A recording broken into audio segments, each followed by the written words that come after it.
Ito po, nasa Biker Toys po tayo ngayon. Ito po, mayroong 450 CLC.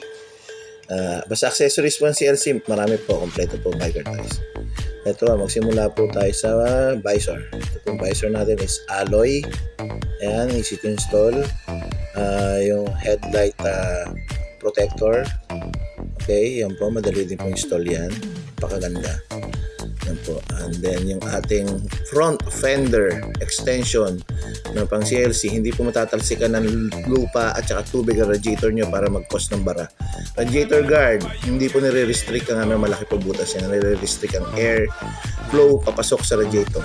Ito pong crash guard natin, super solid yan. Okay, ayan po. Mura lang po yan. Inquire lang po tayo sa FB page ng Biker Toys. And then next po is yung ating backrest sa likod.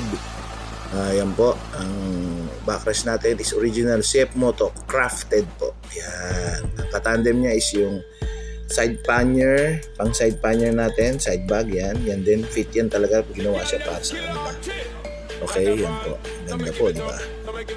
Ayan. And then meron po yung option niya na mayroon pa po tayong ibang klase pa pong backrest pagpipilian. Yung high, mid, low na may top box bracket sa likuran na extended. Pwede kayo maglagay ng box. Sa Biker Toys lang po.